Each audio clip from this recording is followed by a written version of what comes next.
Boa noite a todas, boa noite a todos, sejam muito bem-vindos.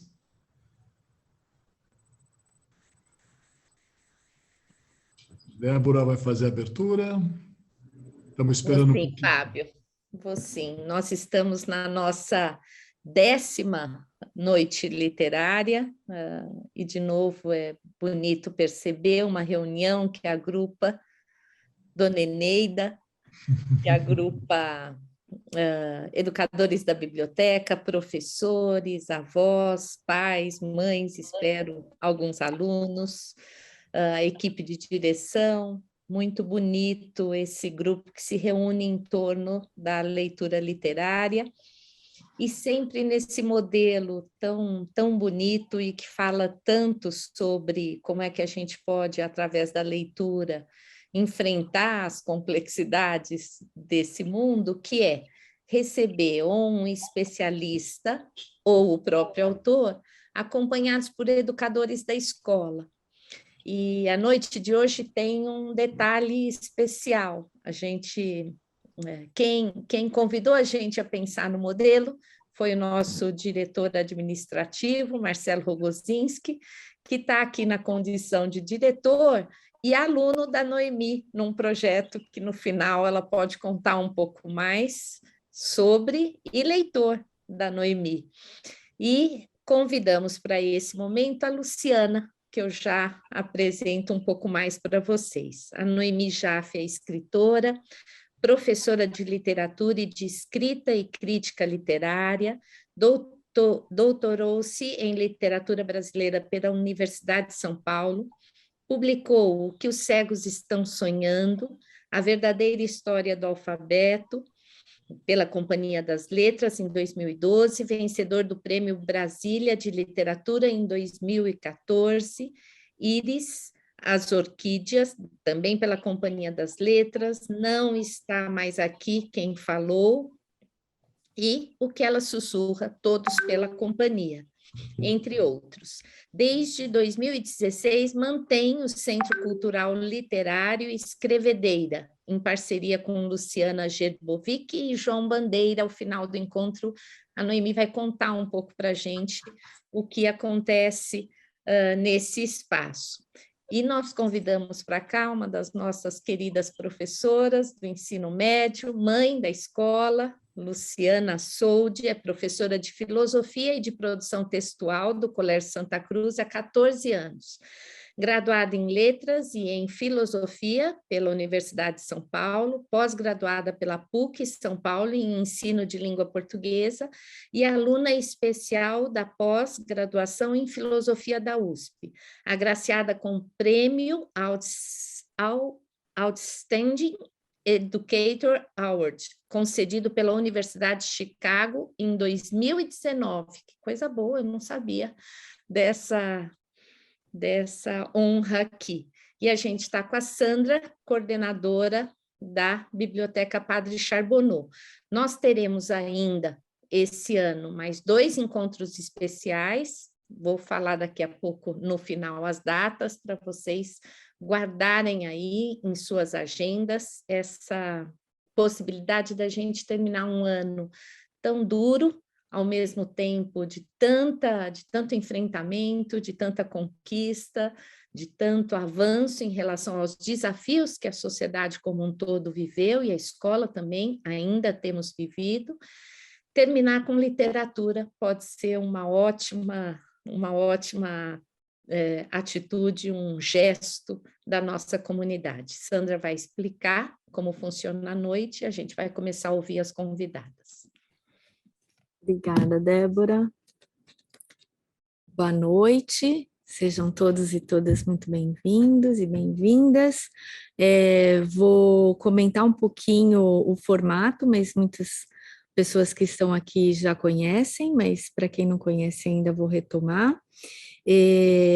Vou pedir autorização para a gente fazer a gravação, porque depois ele fica disponível no canal do YouTube do colégio.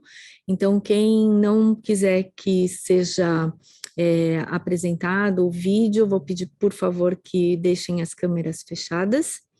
e a gente vai funcionar como das outras vezes, um início em que a Luciana e a Noemi vão fazer alguns comentários, destaques sobre a obra e a leitura, e na sequência a ideia é que todo mundo possa abrir o microfone, fazer um comentário, uma pergunta, ou se preferir deixar no chat, que aí eu leio e compartilho aqui com a Luciana e com a Noemi. Então, começamos agora uma boa discussão e uma boa apreciação do livro que ela sussurra. Luciana, podemos?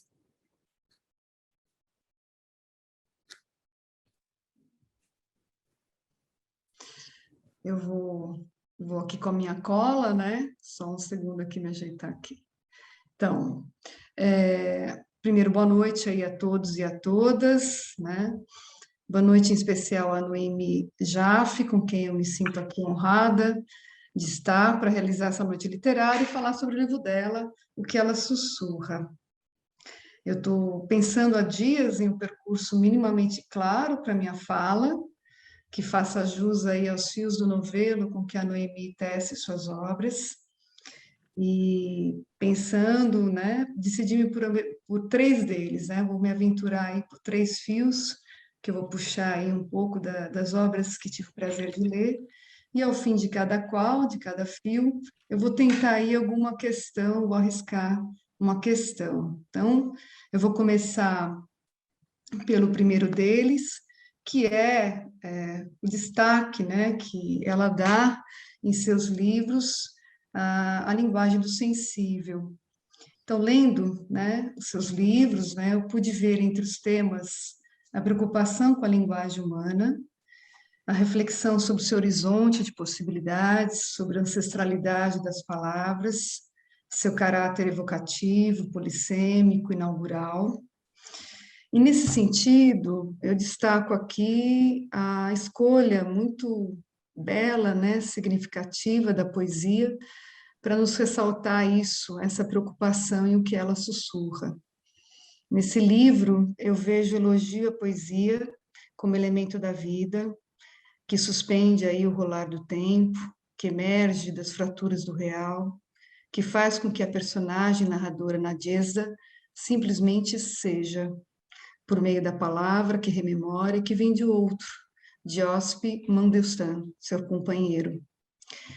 A sua preocupação com a linguagem, Noemi, com a memória das palavras, está presente também na riqueza com que escreve a verdadeira história do alfabeto, uma delícia, né? No inventário dos termos, na multiplicidade das línguas em que se sussurram as letras encarnadas nas coisas e sons que chegam, que vão sendo evocadas por filósofos como Boécio, a caminho de sua defesa contra sua prisão, por poetas como Bandeira, à beira de seu belo poema O Rio, que se miscuem agora em o que ela sussurra no cotidiano de Óscipe e que brotam, por fim, enfileiradas, né, a cada volta do retrós na máquina de costura de Nadjeza. Talvez, como você mesma nos diz, antes dos lábios já nascer o sussurro, palavra em sua gênese onomatopeica. Vale trazer aqui a lembrança de uma passagem muito bonita, são muitas passagens bonitas, né? Mas eu escolhi aqui para ressaltar essa importância, né, da linguagem, né, em sua obra, um trecho da página 29. Então, se alguém estiver aí com o livro, acompanhando, né, eu vou ler aqui a minha cola. Sussurrar teus poemas não é uma missão, nem sou uma espécie de heroína cumpridora de um sacrifício pago com a minha própria vida. Faço por eles, pelos poemas, porque eles se impuseram através de você, como você mesmo falava. Eles vieram te encontrar, te escolheram para dizê-los, assim como você os escolheu, no encontro entre poeta e poemas que só acontece poucas vezes. Eles se insinuavam para você, imiscuindo-se nas pequenas coisas de seu dia, e lá estavam elas, as palavras e sons espalhados, em estado de confusão, que você desembaraçava devagar, fazendo combinações possíveis enquanto se levantava e caminhava, até chegar a um poema redondo, inteiro, uma pedra. Não posso deixar que isso se perca, compreende? Fecha aspas, né?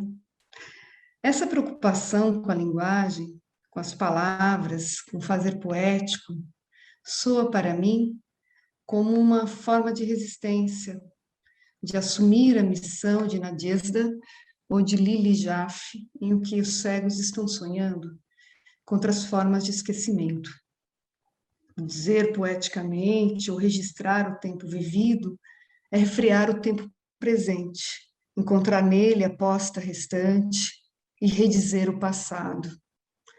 Contudo, esse tipo de evocação, pela sonoridade das coisas, a materializá-la nas palavras, pela escavação arqueológica de uma língua e suas formas de dizer, esbarra hoje com um mundo em que a imagem prescinde, isto é, dispensa a evocação, que nega o tempo necessário da vida, que se desfaz das coisas de onde poderia brotar a poesia. Um mundo da hiperexposição, da obscena explicitude, dos clichês, dos simulacros, das virtualidades, das distorções linguísticas e da serialização das histórias, que não encontram nunca fim e não mantêm mistério algum.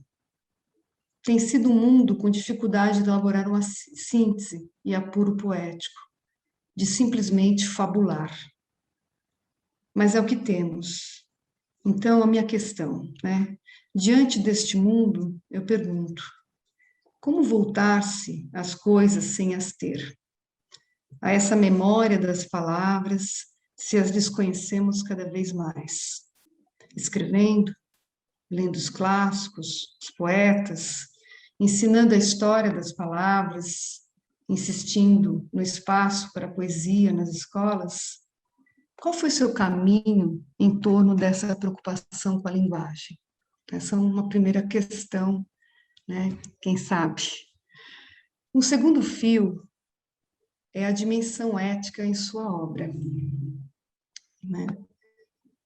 Em O que ela sussurra, esse compromisso com a linguagem, com a memória das palavras, comporta outro traço, que é a dimensão ética, que se estrutura pela própria linguagem, na medida em que esta não é somente constitutiva da subjetividade, mas é também o lugar que habitamos com o outro, para quem a gente sussurra, né?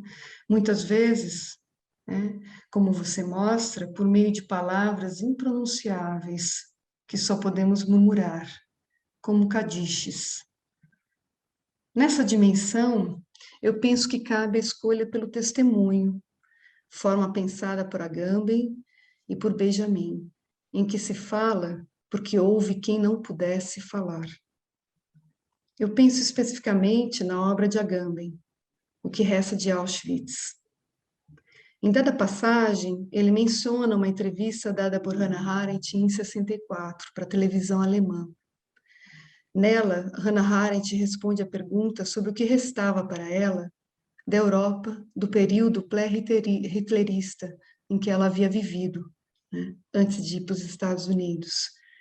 O que resta? Resta a língua materna, diz ela. E o que é uma língua como o resto? Como é possível uma língua sobreviver aos sujeitos e até mesmo ao povo que a falava? E o que significa falar em uma língua que resta?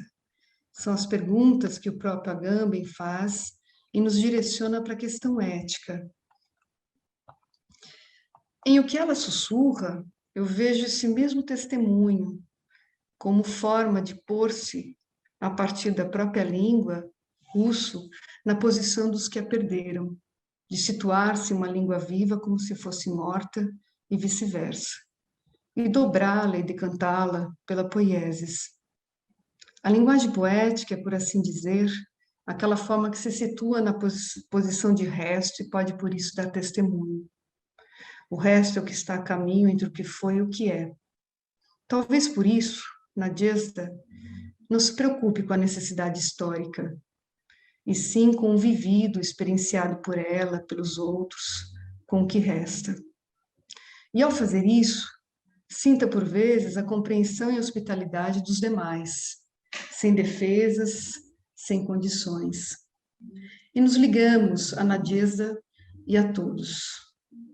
É impossível não se emocionar com a passagem da página 140, em que Nadezhda atravessa o galpão em que estão as outras costureiras para ir ao interrogatório. No caminho, as máquinas vão pouco a pouco silenciando, suspendendo o tempo da produção. Abre aspas. Da mesma forma que os passageiros no ônibus, todos juntos, falando alto, somos duros como o diabo, o silêncio daquelas máquinas e dos trabalhadores da fábrica, depois de mais de 30 anos, tamborila nos meus pulsos enquanto escrevo. Somos feitos de pó e do vento que as pessoas projetam para o ar.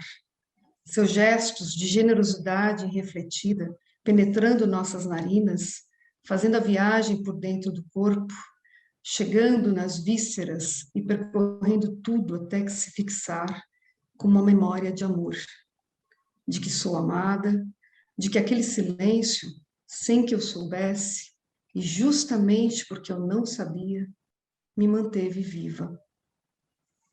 O resto de Auschwitz e o resto dos campos siberianos, para não dizer de tantos outros campos e prisões, em ambos, os testemunhos não são nem os mortos, nem os sobreviventes, nem os submersos, nem os salvos, mas o que resta entre eles e o que pode estar na linguagem com que escrevemos para alguém. Então, vem minha segunda pergunta. Fico, então, me perguntando sobre o tempo presente, quando ele for passado e restar. Num exercício assim de imaginação mesmo. Daqui a algumas décadas, quem sabe antes, falaremos em hospitalidade em nosso tempo, com tudo que vivemos atônitos nesses 2 anos de morte, sem cerimoniais, sem luto coletivo. Você, Noemi, se vê escrevendo sobre esta experiência de agora? O meu terceiro fio, né, o último, né, é sobre o papel da mulher em que ela sussurra. Eu vou começar por um trecho que me chamou muito a atenção, na página 73 e 74. Na verdade, são 2 trechos e eu coloquei os 2 assim, enfim. Eu queria ser pintora, abre aspas, eu queria ser pintora e não fui. Por que não fui? Porque Ósip não queria, e eu queria o que ele queria. E Ósip não queria porque nem sei, mas acho que ele me queria inteiramente dele. Queria que eu me dedicasse a ouvir e escrever seus poemas, a suportar suas infidelidades suportáveis, a estar em casa quando ele chegasse. Queria me ter como alguém que pudesse ficar atrás, do lado, por baixo dele, às vezes por cima. Um outro trecho mais adiante. Mas é que quem passa por isso com alguém, não sei dizer, faz de tudo, faz qualquer coisa, passa a ser o que não é e a não ser o que é. Acredito que Ósip, embora não pareça, também tenha deixado de ser e de fazer coisas por mim. Será? Não. O que eu deixei de ser bastou para ele. Era a conta necessária. Fecha aspas. Vamos aos finalmente, né? A mulher ocupa em suas obras um papel que talvez possamos reconhecer como arquetípico. Aquela que restaura pela linguagem o tecido roto da vida, que muitas vezes assume a memória oral de seu povo, como as mulheres russas mais de uma vez fizeram. A história extraordinária que envolve Nadezhda e Osip Mandelstam nos toca profundamente, é verdade, muito. Mas em seu livro ela não esconde a ambivalência que a marca. De um lado, a generosidade, o imperativo moral de guardar mais de 300 poemas de cabeça, para que a poesia em si e a poesia dele sobrevivessem. E de outro, o grau de sujeição a que ela se encontra em relação à hóspede. Ela assume esse lugar ambivalente e altivamente afirma mais de uma vez não se importar. A você, Noemi, importou quando se debruçou sobre a vida deles, quando fez sua pesquisa? Isso está por trás da virada de foco narrativo no último capítulo, em que a grande poeta Ana Akhmatova toma a palavra e narra sobre Nadezhda fechando o livro. Ou então, na escolha da maravilhosa epígrafe da poeta argentina Alejandra Pizarnik, com que abre o seu livro. Eu vou pedir licença para ler essa epígrafe, porque ela é muito bonita mesmo. E aí eu fecho minha palavra. E quando é noite, sempre, uma tribo de palavras mutiladas busca asilo em minha garganta, para que não cantem eles, os funestos, os donos do silêncio. Um prazer conhecê-la, Noemi, poder escutá-la. Eu vou ficando por aqui.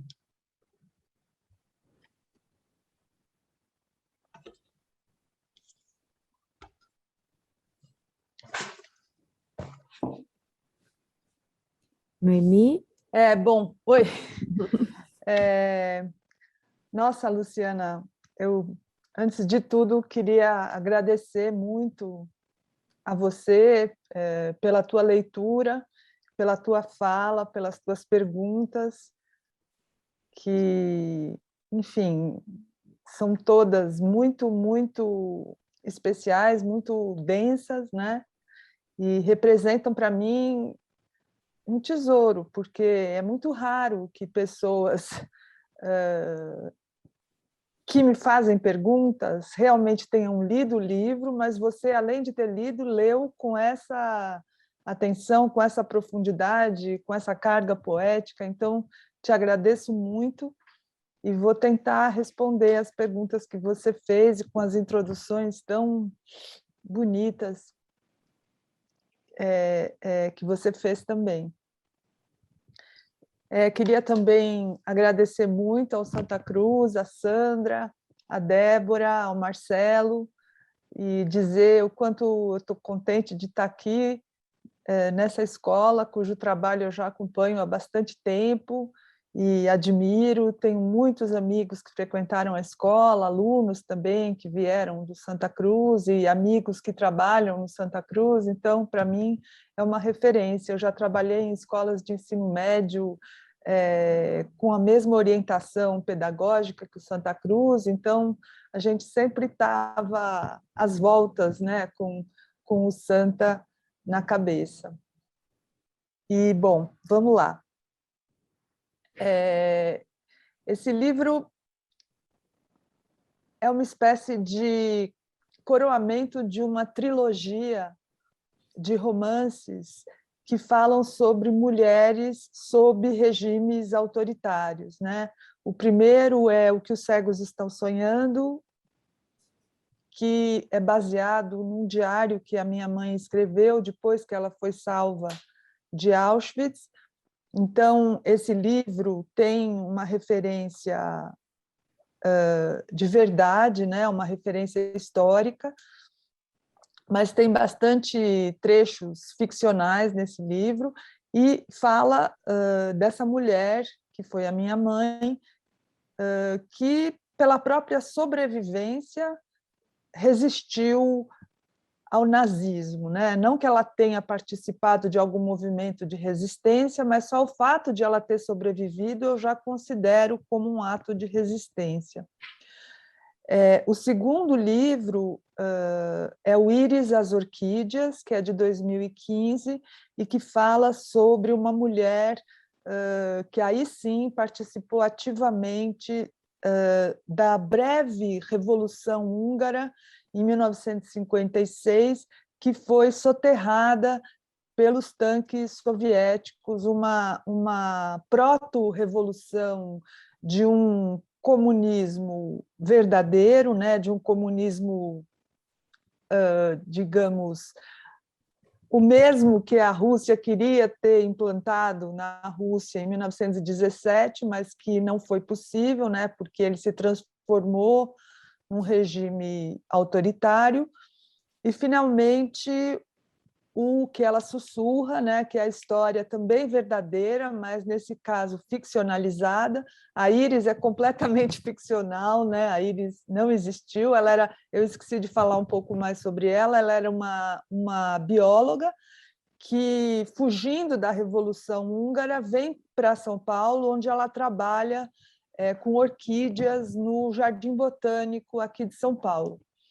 E, finalmente, a Nadezhda, que é uma personagem que realmente existiu, que foi casada com Osip Mandelstam, que, por ter criado um poema contra o Stalin, né, um poema que não tinha chegado a ser escrito, mas que ele falou, ele pronunciou esse poema, e por isso ele foi denunciado para o Stalin, e por causa disso ele e a mulher, a Nadezhda, passaram a ser perseguidos durante 4 anos, foram exilados dentro da própria Rússia.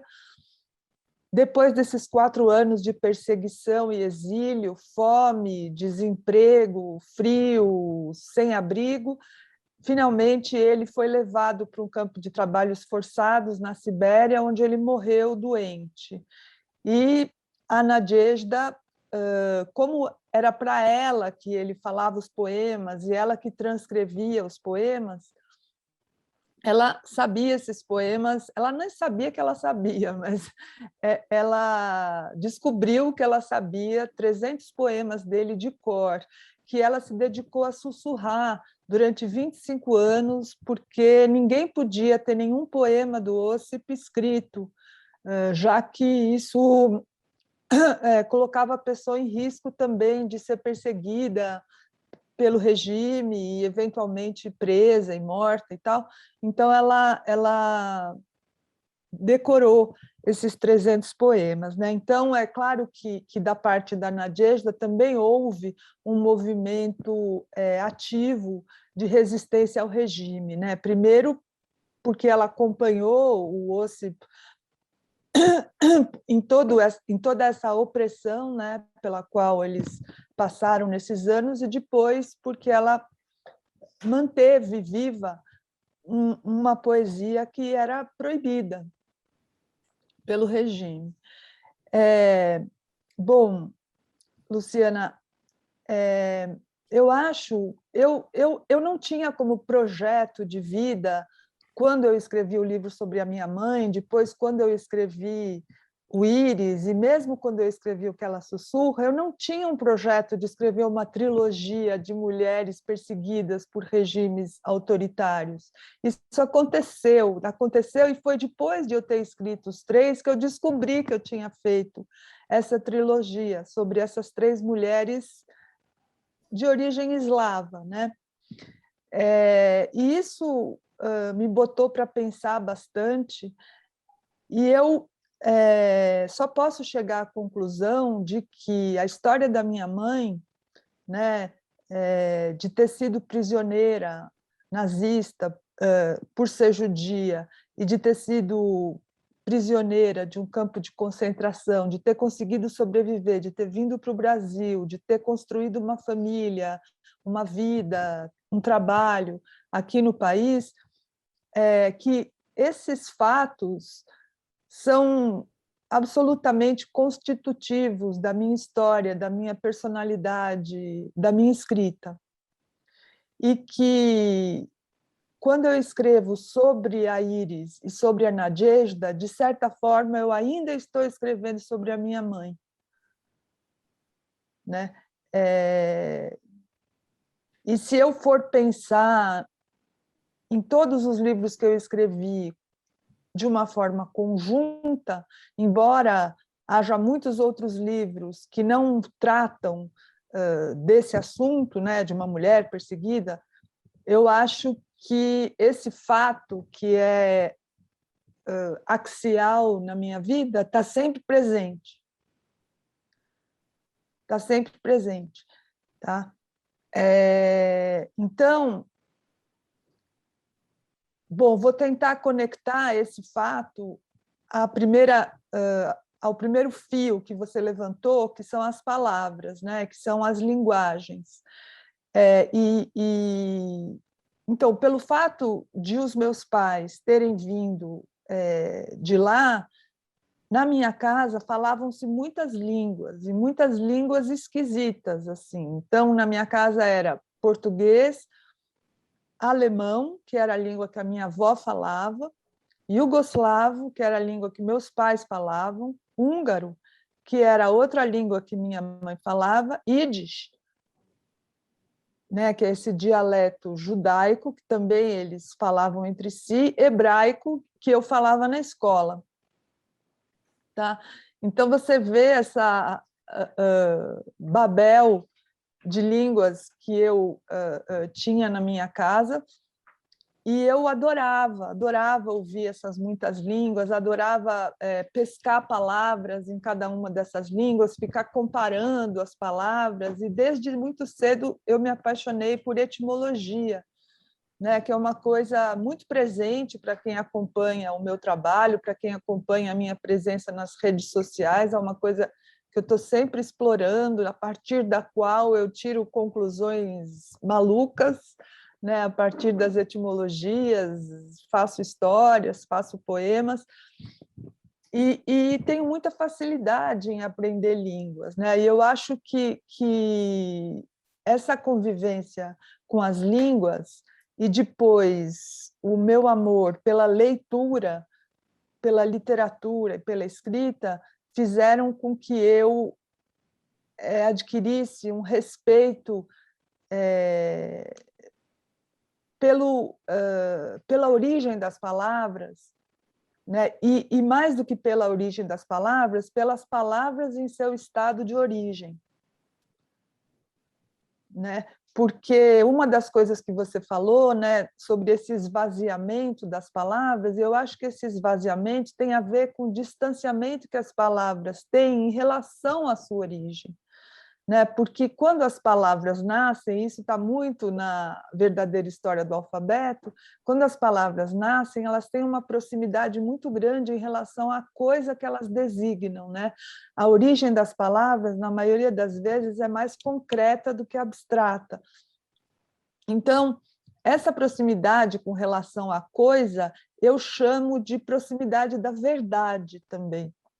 Eu acho que quanto mais próximas as palavras estão das coisas que elas designam, mais verdadeiras elas são. E quanto mais distantes elas estão daquilo que elas designam, mais elas se tornam suportes para mentiras, para fake news, para invenções, mitologias, né, de todos os tipos, e elas se prestam à demagogia, à retórica vazia, né? Então, eu acho que... E também a outra coisa que você falou que eu acho muito bonito é esse poder inaugural da palavra, que é um tipo de relação que as crianças têm com as palavras, né? Que é ouvir as palavras como que pela primeira vez, como se ela estivesse sendo pronunciada pela primeira vez. E isso quem restaura é a poesia, né? Porque a poesia faz com que a gente ouça palavras que a gente já conhece como se a gente nunca as tivesse ouvido, né? Então, eu procuro, no que eu escrevo, restaurar, recuperar para as palavras tanto esse seu sentido original quanto esse seu sentido inaugural, né? Para que elas tenham uma proximidade maior com aquilo de que elas falam e para que elas causem em quem as ouve esse sentimento de nossa, sabe, de espanto, como se as pessoas estivessem ouvindo a palavra pela primeira vez, né? E algumas coisas, alguns eixos que eu acho que são importantes na minha escrita, né, e na minha vida, e que tem a ver com as palavras e tem a ver com a ética, que é a tua segunda questão. Eu acho que um deles é dizer o indizível, né? Por quê? Porque a experiência pela qual minha mãe passou é de uma tal carga de indizibilidade, sei lá, né, de inenarrabilidade, e a experiência da guerra, né, a experiência da opressão, a experiência do sofrimento por circunstâncias históricas, né? Então, você... O que é o sofrimento por circunstância histórica? É você ter nascido no lugar errado, na hora errada.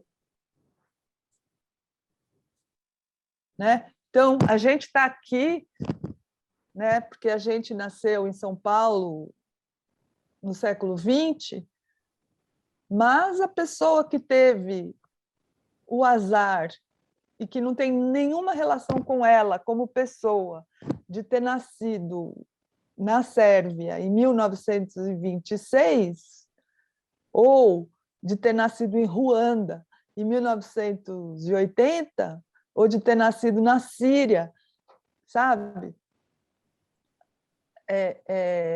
Sofre por coisas que não têm absolutamente nenhuma relação com ela, né?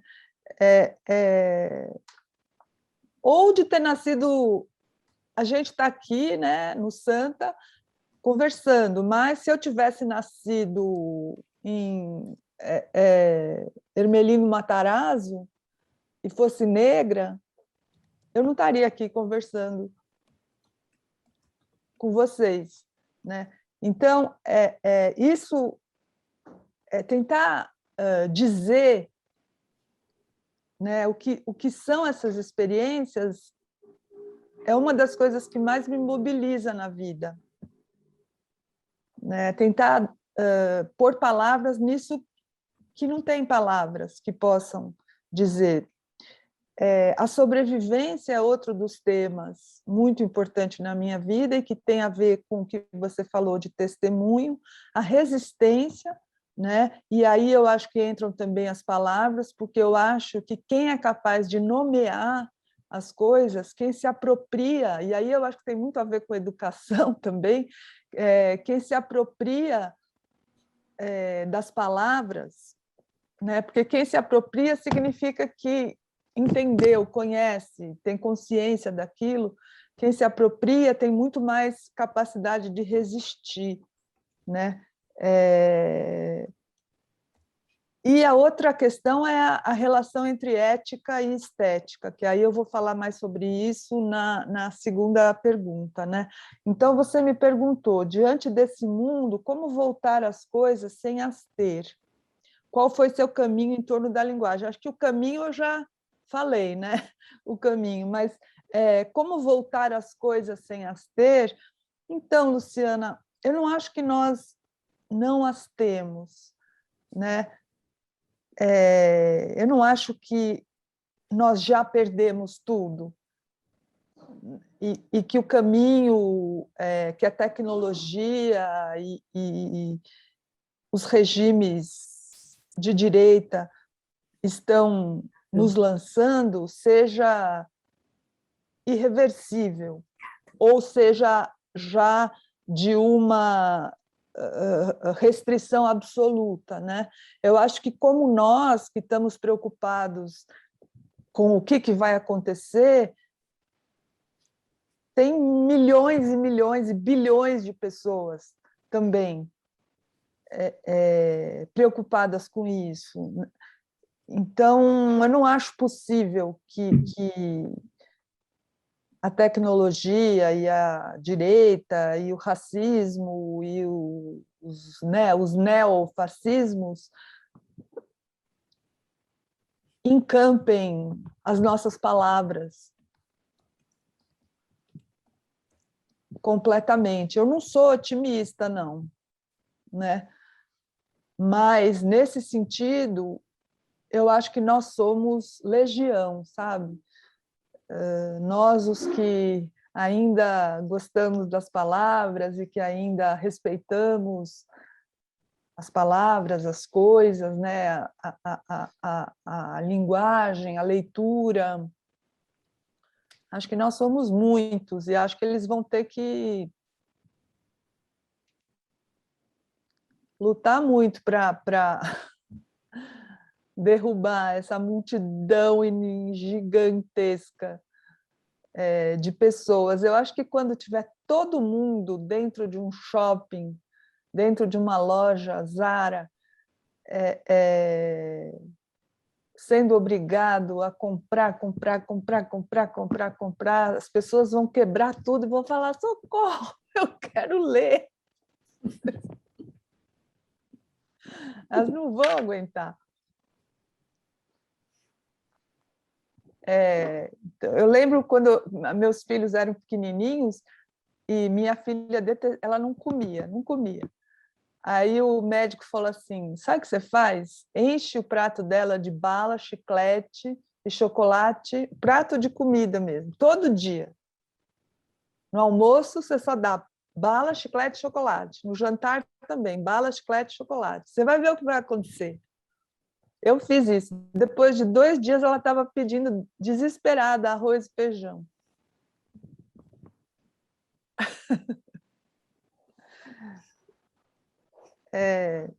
Então, eu acho que a coisa está feia, mas eu não acho que a gente está perdido, não.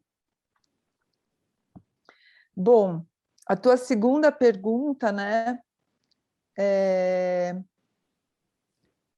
sobre ética e estética. Sobre ética, né? A tua pergunta é sobre ética, porque a Nadezhda é uma mulher extremamente ética, né? Ela se sacrifica em função de um pensamento e de um princípio ético que ela tem, que é mais forte do que a própria vida dela, né? Que é o que ela sente que deve à poesia, né? Que ela tem um sentido de dever em relação à revolução em que ela acreditava e que não aconteceu, né? Que fracassou, um sentido de missão em relação à poesia do marido, que ela sabia ser muito grande e que não poderia ser lida, né? E um sentido ético em relação à própria vida mesmo, né? De saber que ela precisava se manter viva em nome de alguma coisa.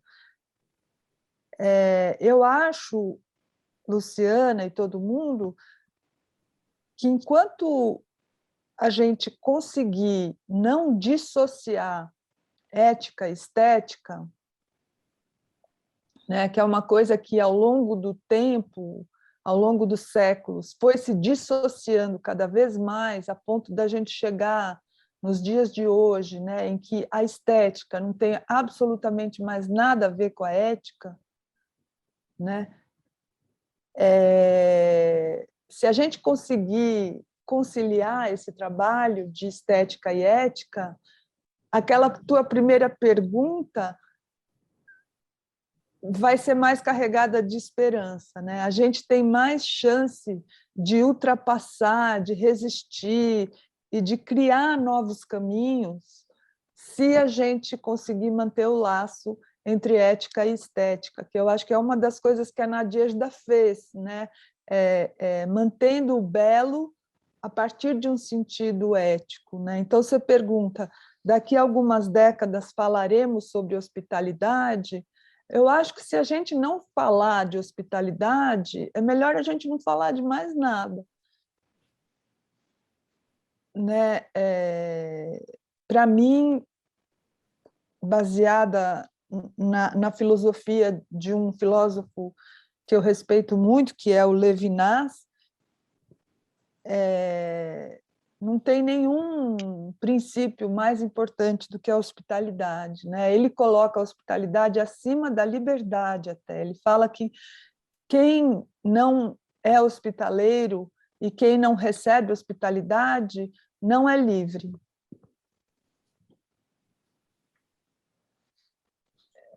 Então, mas eu acho que a hospitalidade tem a ver com tudo isso que eu estava falando E é para Nadezhda o princípio essencial também, né? E ela soube agradecer a quem a recebeu, né? As pessoas que foram hospitaleiras com ela, fora ela também ter sido muito hospitaleira a vida inteira, né? Mas quem sofre a perseguição sabe o quanto a hospitalidade é fundamental, né? E a terceira pergunta, né, da mulher. Então, a mulher Ah, não, você ainda perguntou na pergunta 2 se eu me vejo escrevendo sobre a experiência de agora. Sim, me vejo, quero escrever. Quero escrever. No meu próximo livro, eu quero escrever sobre o que a gente está passando agora, porque eu também não consigo dissociar todo esse sofrimento que a gente viveu nos últimos, sei lá, quase 2 anos, ao regime sob o qual a gente está vivendo. Né? Para mim, são completamente conectados, né? O regime dessa pessoa que nos governa com a pandemia. E teu terceiro fio, né, que é sobre a mulher, e sim, né, a Nadezhda era uma feminista machista, né? Eu acho que a minha mãe era assim também. A Nadezhda era muito mais feminista do que minha mãe, porque minha mãe era uma feminista sem consciência de ser feminista, a Nadezhda não. Ela era uma revolucionária, né? Uma mulher muito independente, que nem acreditava em casamento, nem acreditava em fidelidade. Era uma mulher muito cabeça aberta, muito progressista, mas ela se submeteu conscientemente, voluntariamente, ao OSIP, que era muito machista, né? Inclusive coisas que eu nem coloquei no livro, ela tinha que andar atrás dele na rua, né? E isso ele era um revolucionário comunista, né? Coisas incompreensíveis que não dá para entender, mas também é claro, a gente vive em outra época, né? Isso era em 1930. Mas mesmo assim, né, andar atrás do marido, ele não deixava ela falar nas reuniões, ele mandava ela ficar na cozinha, e ele não permitiu que ela seguisse a carreira dele, né? E ele tinha muitos casos, e ela não podia ter nenhum, mas ela teve também.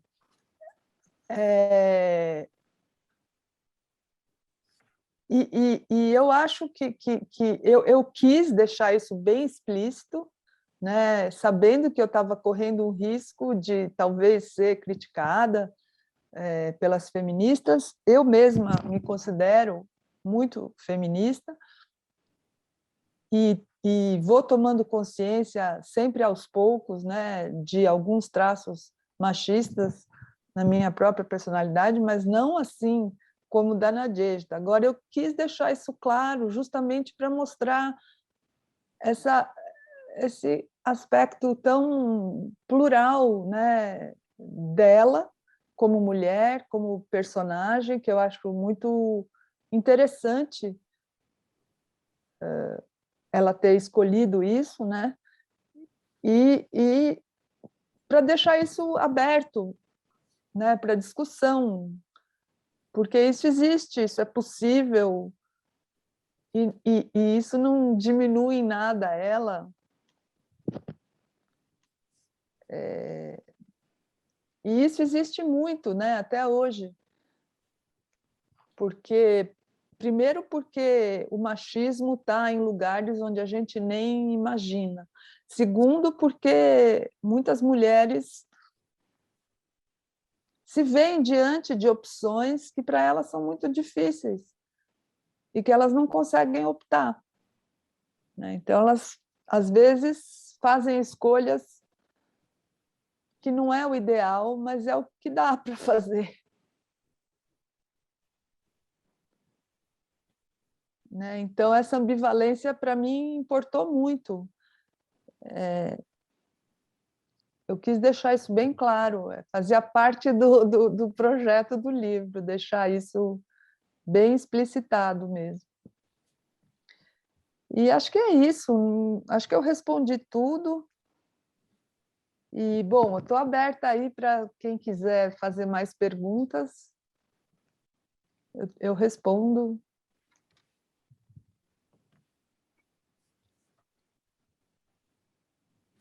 Marcelo, você quer que eu leia ou você quer abrir o microfone e fazer a pergunta? A colocação que você fez aqui no chat. Posso falar. Primeiro, agradecer aqui, estou emocionado aqui em ouvir a Noemi, achei ótimas as colocações da Luciana e inspiradora aí, estamos realmente banhados de poesia, né? Um assunto próximo aqui, queria ouvir de você, Noemi, quais obras você conta para a gente, quais obras você sussurra para si, assim, como fonte de inspiração diária? Tá, obrigado, Marcelo, muito bom estar aqui com você.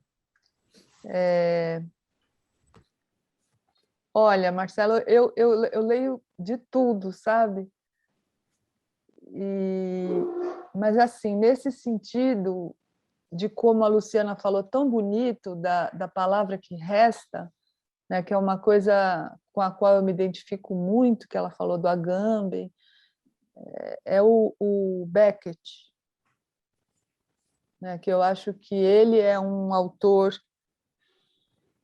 que trabalha com restos de palavras mesmo, né?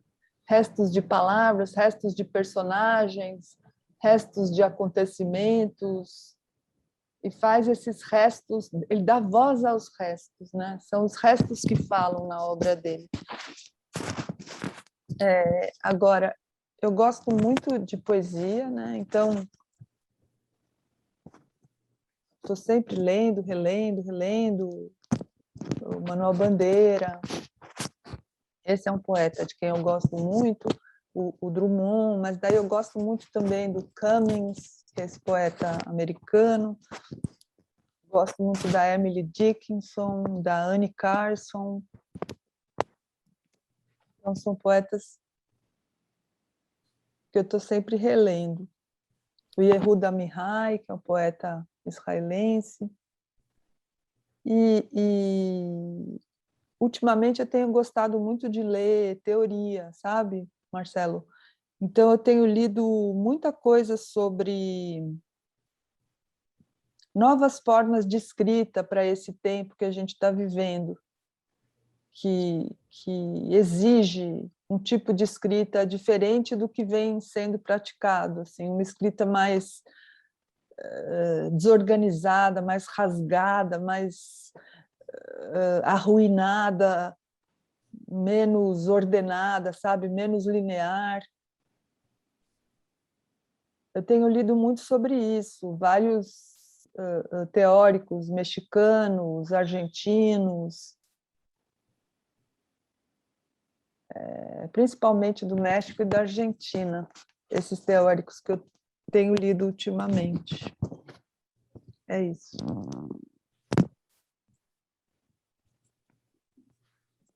Mais alguém gostaria de fazer um comentário, uma pergunta?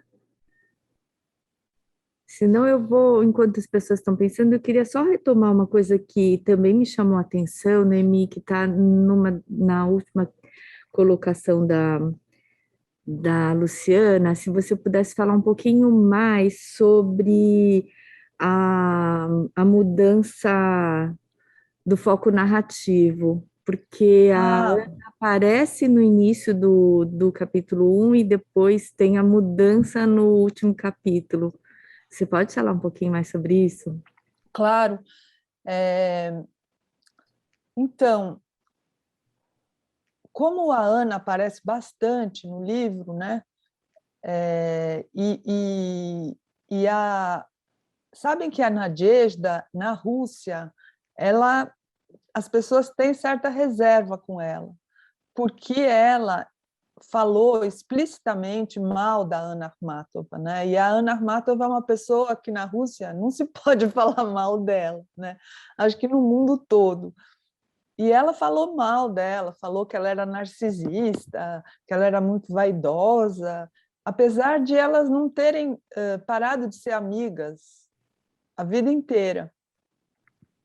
Elas eram muito amigas. E a Ana está muito presente no livro inteiro. Então, eu queria que, no final, ela também tivesse a voz, sabe? E que a gente pudesse ouvir alguém falando sobre a Nadezhda que não fosse a própria Nadezhda, para que as pessoas também pensassem como era a Nadezhda vista de outros pontos de vista, né? Então, a Ana sonha com ela, né? Sonha que ela é uma pedra e também devolve o xingamento para ela, né? Devolve a crítica para ela, fala, não, você também é narcisista, né? Ou você pensa que se sacrificar tanto por uma pessoa não é narcísico.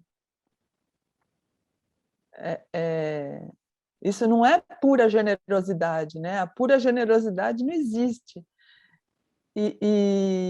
Então, eu quis fazer isso, quis mostrar Nadezhda a partir de outro lugar.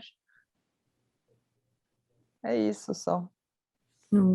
Ótimo. Mais alguém gostaria de fazer um comentário? Podem falar, gente, não se inibam. Eu adoro ouvir perguntas. Deixa eu fazer um comentário. Bom, é encantadora a sua escrita, é uma coisa que realmente cativa. E agora, ouvindo você falar sobre o que você teve na infância, na vida, de repertório com línguas que você falou, línguas estranhas, línguas eslavas, me chamou muito a atenção como você conseguiu captar a alma russa. Sabe, uma coisa eu falei, nossa, que é impressionante, aquela intensidade, aquela... É bem o russo. Queria que você comentasse alguma coisa a respeito disso. Quer dizer, não li seus outros livros, agora fico muito interessada. Mas como faz assim para você se impregnar? Porque a ideia que me deu foi essa que me passou. Bom, para dizer se eu realmente penetrei na alma russa, só os russos poderiam dizer. Exatamente. Né? Eu não sei. Mas, olha, eu estudei russo na faculdade, né? Eu fiz russo, eu leio muita literatura russa, então acho que quem lê todo Dostoiévski já entrou na alma russa, né? E depois eu estudei russo também, e acho que falar um pouco do russo já ajuda muito. Meus pais falavam iugoslavo, que é uma língua muito próxima do russo, né? Então eu tenho certa intimidade com essa sonoridade, mas principalmente, deixa eu ver seu nome, Sônia. Eu pesquisei a vida da Nadezhda durante 2 anos, né? Então, ela escreveu 2 livros autobiográficos que eu li 2 vezes, com muitas anotações.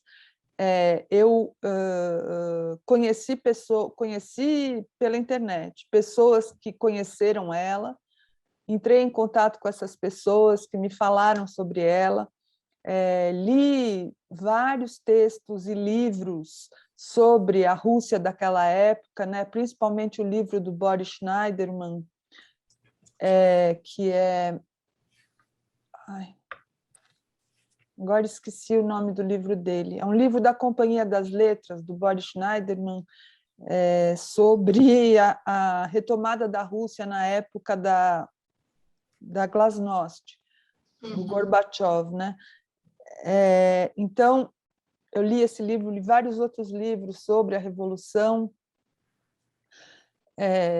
e aí, aos poucos, você vai entrando, né? Porque quando eu me dei conta, eu estava agindo como a Nadezhda, né? Eu achava que eu era ela já, de tanto que eu conhecia tudo sobre ela, né? Até desde o cigarro que ela fumava, a roupa que ela usava, o tricô que ela fazia, a comida que ela comprava.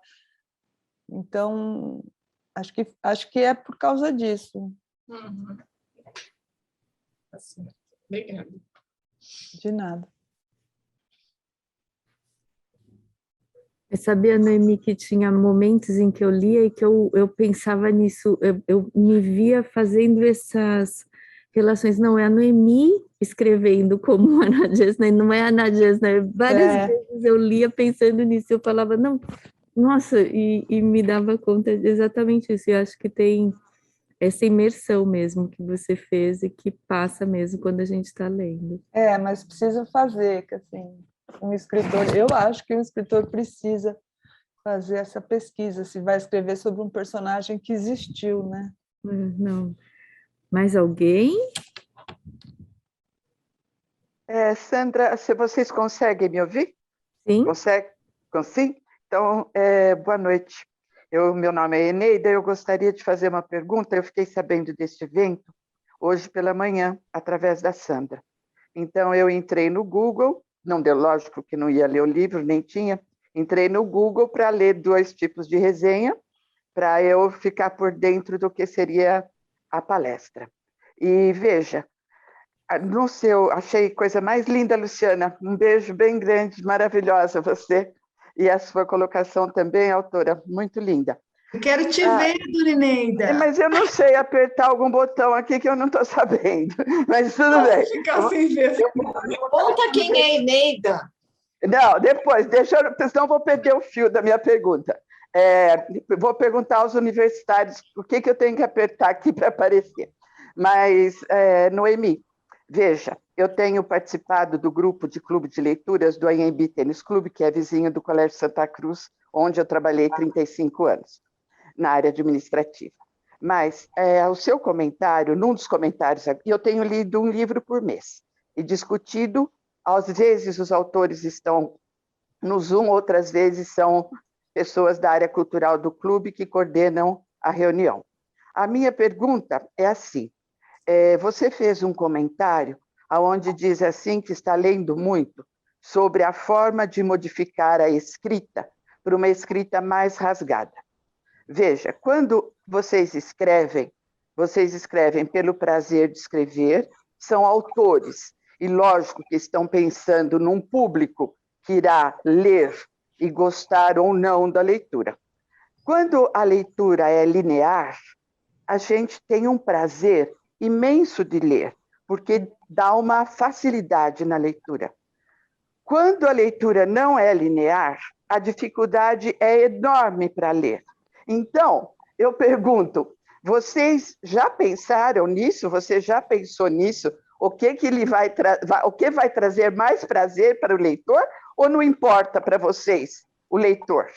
Eu gostaria que você dissesse sobre isso. Muito obrigada. Muito obrigada a você, Neida, pela pergunta ótima. Obrigada mesmo. É claro que eu penso nisso, penso muito no leitor, mas eu não acho que o prazer é o único critério para se definir uma boa leitura, sabe, Neida? Eu não acho que o prazer seja, talvez, a melhor... Não é a melhor, claro que é a melhor, o prazer sempre é a melhor coisa, mas a única forma de se ler. Eu acho que o incômodo também é muito interessante para a leitura. Tem um poema do Manuel Bandeira que fala que ele acha que a poesia tem que ser como um caminhão de lama que joga uma nódoa de lama na roupa de brim branco de quem está passando na rua. Eu acho que, às vezes, a leitura deve também servir para fazer com que as pessoas, às vezes, pelo desprazer, se deem conta de algumas coisas que elas não deveriam aceitar, e que o prazer vai deixar as pessoas na mesma situação em que elas já estão. Então que talvez seja bom também ter certo desprazer, mas um desprazer que leva à consciência, né? Um incômodo que faz com que as pessoas se desloquem um pouco da situação em que elas já estão. E o prazer não tem tanto essa capacidade, sabe, Eneida, de deslocamento. Então, eu não sou contra a leitura prazerosa, de jeito nenhum. Acho que a leitura prazerosa também pode levar a muitas coisas importantes, mas eu acho que também deve existir espaço e que os leitores deveriam abrir esse espaço dentro deles para aceitar a leitura que incomoda. Sim, eu concordo, mas eu quis dizer um pouquinho, não ter reflexões. Quanto mais reflexão tiver, melhor, lógico. Mas seria assim, no trabalho, você vai e volta, é uma coisa assim, absurda o trabalho que se dá para ler, entendeu? É nesse sentido. Mas eu acho bom esse trabalho. Interessante. Tá bom, maravilha, muito obrigada. Adorei a sua pergunta, Eneida, fico muito contente com a sua pergunta aqui, e queria que você convidasse todo o clube de leitura do nosso clube, do Alto de Pinheiros, para as nossas noites... Como Alto de Pinheiros, professor? Não, desculpa, o Alto de Pinheiros é o clube chique, para o nosso clube é AMB, para o nosso clube é o Alto de Pinheiros é o clube chique, foi um ato falho aqui, para o nosso AMB, que é o clube mais simples aqui, todo o clube de leitura para participar da nossa noite literária. Tá bom, levarei o convite. Obrigada, professor, obrigada. A gente tem a Isabel agora. Oi, muito obrigada, monitora. Estou ainda no começo do livro e já de cara uma coisa me pegou. Eu gosto muito de ler também, de escrever, e quando você fala, mais ou menos na página 24, fala sobre as palavras, eu fiquei muito intrigada, e é uma coisa que eu acho muito interessante e que na escrita a gente acaba evitando o que são as palavras que são as palavras mais, como você diz aqui, palavras, né? Lágrimas, pedra, asas, névoas, seios, gaiolas, sonhos, liberdade, né? Que são palavras, vamos dizer assim, que parecem tanto quanto vulgar quando a gente pensa, não sei se é essa palavra, quando a gente pensa em poesia, e aí a hora que você fala das vespas estreitas, do eixo terrestre, isso é como o que você acabou de falar, assim, sobre essa de jogar, né, uma lama, né, numa roupa. Então, eu queria que você me falasse um pouco mais sobre essa questão da escolha das palavras, né, no texto e a escolha das palavras na poesia. Obrigada, Isabel. Tá certo.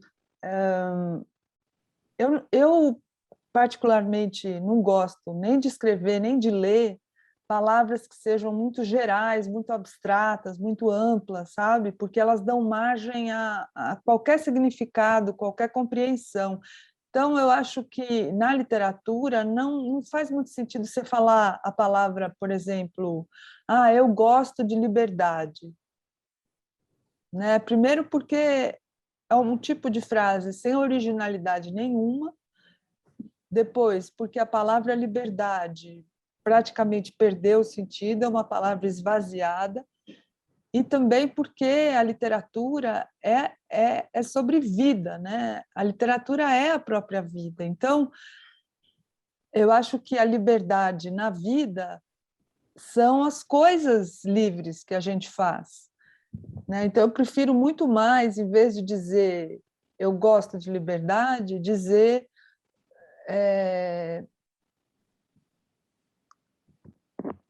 não sei, eu gosto de usar o pregador de roupa para brincar de trenzinho,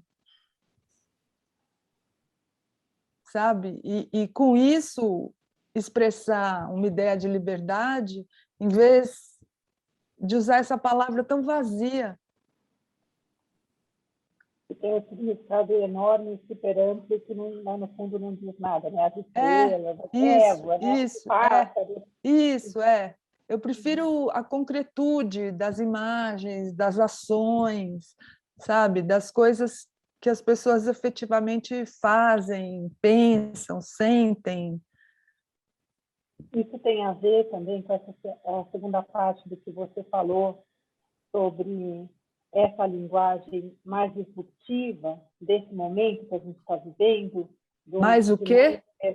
De uma linguagem que seja, eu não lembro como você nomeou agora, uma linguagem mais que não seja tão linear, uma linguagem que tem a ver com o momento que a gente está vivendo, com uma ruptura.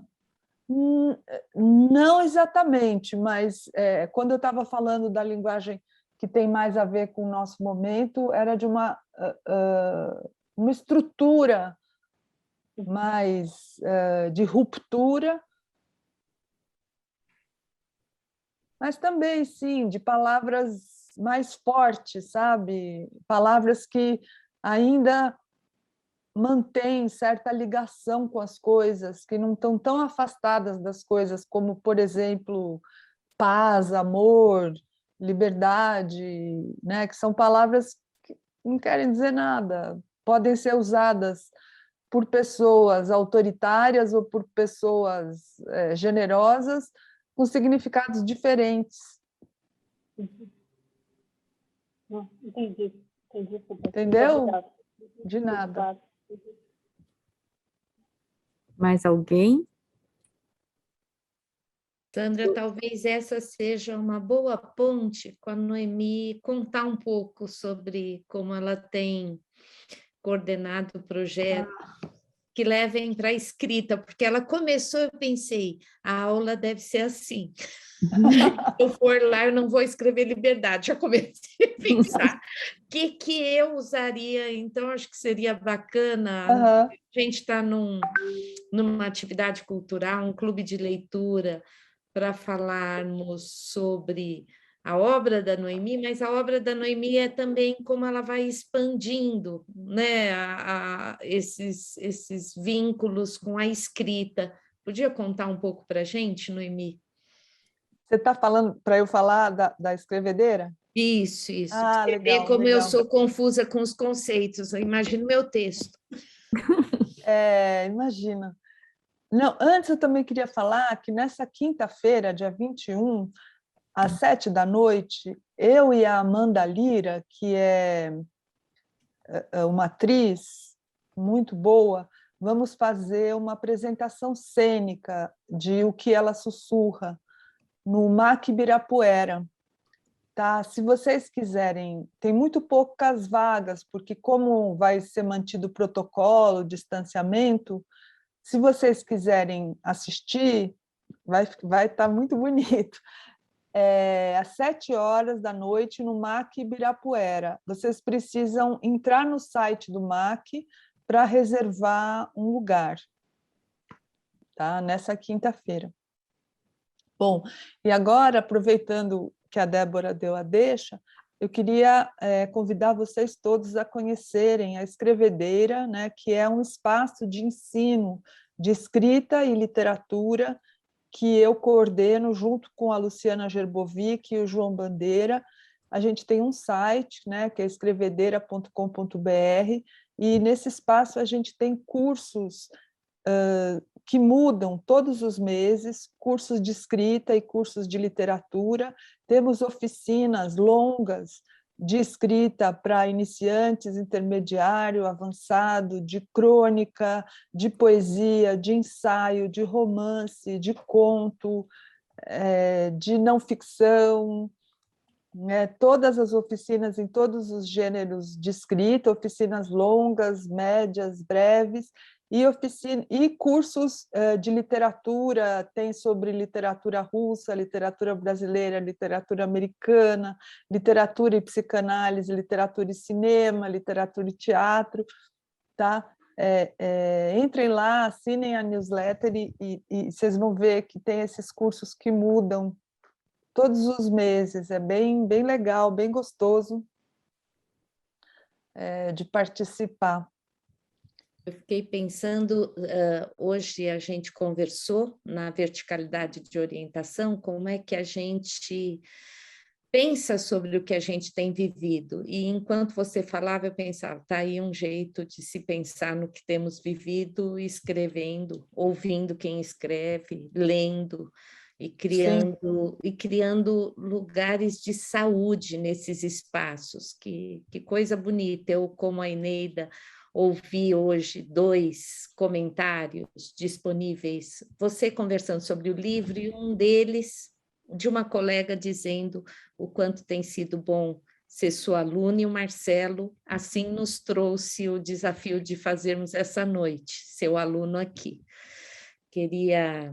Acho que eu posso agradecer, né, Sandra, mas queria começar agradecendo o cuidado, o zelo da Luciana para preparar a primeira parte.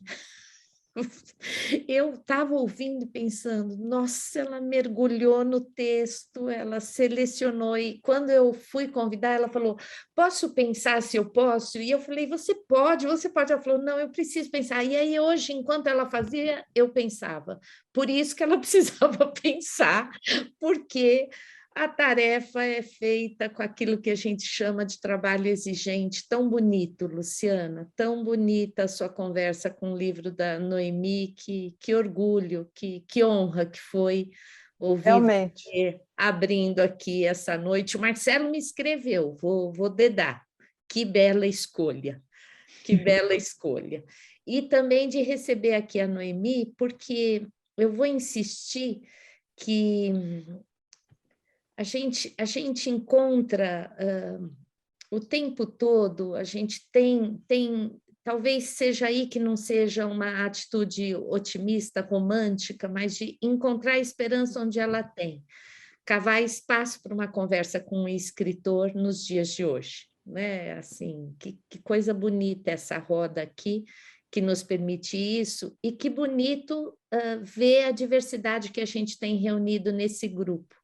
Né? De novo, eu insisto, diretores, coordenadores, orientadores, educadores do administrativo, pais, mães, ex-alunos, tem algo bonito aqui, educadores da biblioteca, e ouvir você foi um prazer. Quem está no começo do livro, quem está no meio, quem ainda não chegou ao livro, já está convencido que não vai poder perder essa oportunidade de agora ler a partir da leitura da Luciana e da conversa com a Noemi.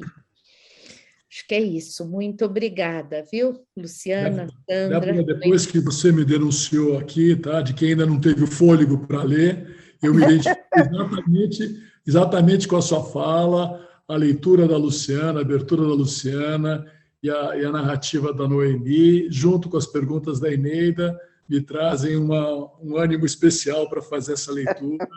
Tá? Podem ter certeza, eu já comprei o livro, podem ter certeza que eu vou começar hoje mesmo. Que muito coisa bacana. boa.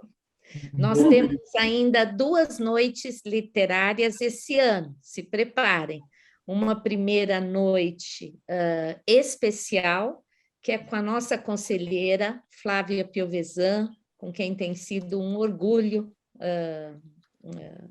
partilhar esse espaço. O Fábio, quando me convida para o Conselho Administrativo, sempre é muito bom ouvir a Flávia, e ela vem com um embaixador brasileiro, que é o Silvio Albuquerque, e eles escreveram um livro que se chama Combate ao Racismo.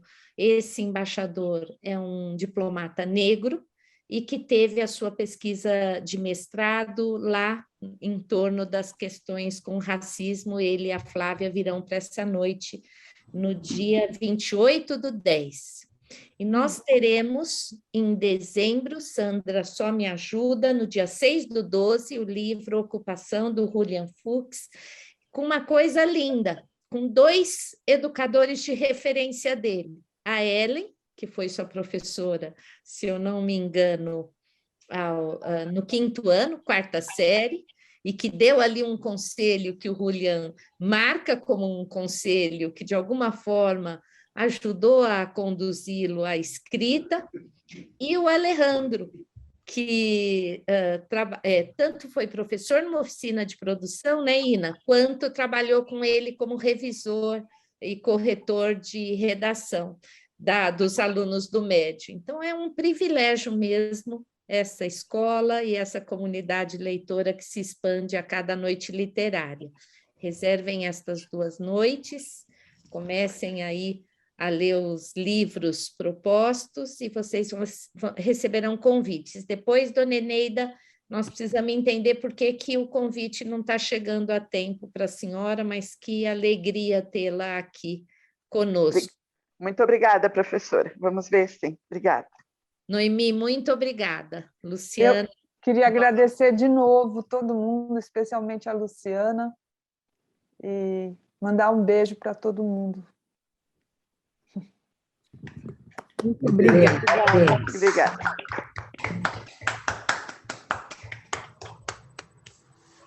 Muito obrigada e boa noite.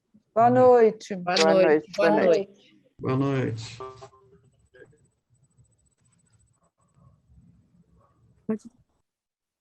Boa noite, até lá. Até. Você pode sair, que ela já saiu também. Que bonito. Tchau, Luiz. Tchau, Jéssica.